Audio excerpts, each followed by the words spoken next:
Lucky and I just finished a quick workout. Hard to gauge really how long it took, but probably 3 rounds might take about 30 minutes to 40 minutes, depending on who you are, skill level, how many reps you're having to do, depending on how much weight you have, and how close you can work to failure with whatever given weight that you do have available to you. And in today's video, we are going to be talking about working out while on vacation. But first, I gotta go shower. All right, so I'm back here in beautiful Florida on my little mini vacay, and like I said, today we're talking about tips on working out while on vacation or traveling. I was gonna attempt to walk Lucky as I filmed this, but remind me never to try that again. And tip number 1 is this: just don't do any form of workouts. You can always choose not to worry about it. But I do hope in time working out is something that you can learn to enjoy so much that getting a couple of shorter workouts in on vacation isn't necessarily a chore. In the meantime, if it's just going to stress you out, just put it aside and come back to it when you get back. Either way, like I always say, you make your decisions and accept them. In other words, don't freaking beat yourself up over choosing not to work out. It's okay. It's not the end of the world, and life is too short for all of that. For me personally, I will say there are times I've had some of my best workouts while on vacation. I'm not in a hurry. I can focus a bit more on getting the most out of each rep, and there's just something about being in a different space as well that can be somewhat energizing.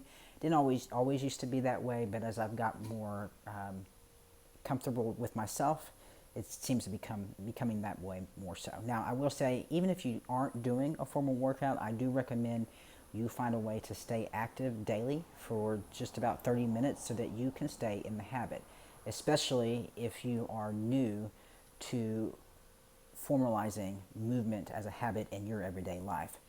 Tip number 2 is bring your gym with you. Bands are a great way to do this, but there are also plenty of body weight routines you can do to help get your heart rate up and challenge your muscles. Tip number 3, check into the hotels that you're considering staying at and see if they have a micro gym.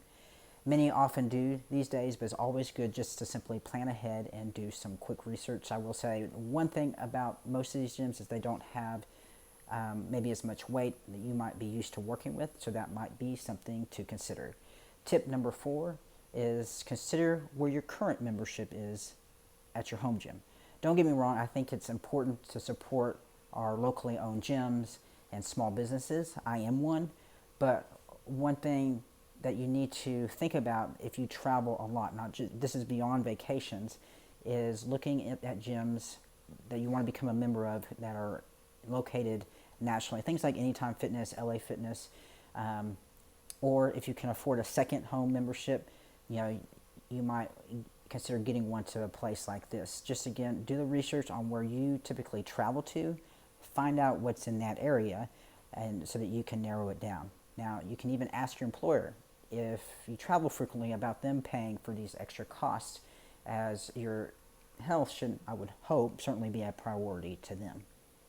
Tip number 5 is choose a hotel or Airbnb where there are some gyms located around them, either national chains or locally owned. Oftentimes you can get guest passes, but definitely call ahead to double check.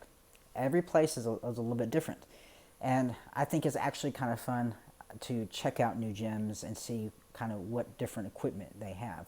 You do have to be careful though, to hold yourself back, because sometimes it can be like a kid in a candy store, and you don't want to go too overboard with volume that you might not have previously worked up to.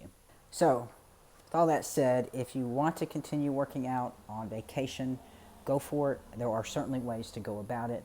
If this is what you choose to do, have a vacation routine planned out, and always make sure to communicate to your coach on how you plan to spend those days. Now, like I said before, working out while traveling isn't something that you have to do. But if you have goals and you do travel a lot, again, beyond the typical week-long vacation, keep in mind these tips, aside from tip number 1, are some tips that you probably really need to consider if you really want to stay active and healthy and you do have certain goals that you are trying to achieve. So, hope these tips help. Feel free to pass them on, and if you have any other tips that might help others, feel free to throw them in the comment section.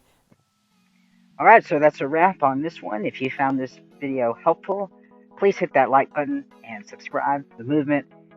If you don't know who we are, it is an online health and fitness coaching platform dedicated to the LGBTQ plus community and allies. And as a small business owner trying to grow a little love goes a long way. Now, I will try to continue to put out more content, but I'm going to be honest, it will be, there's no specific schedule for it until I'm doing this full time. The majority of my focus is on coaching my clients outside of my full-time fitness management job at the university. Unfortunately, there are only 24 hours in a day, and I do have to sleep.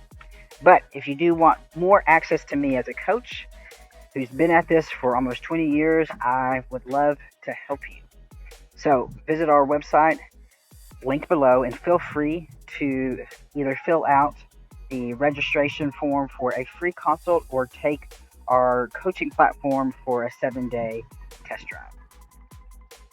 Signing out. Until next time, remember, we need you, so keep empowering yourself and our movement through healthier bodies and healthier minds.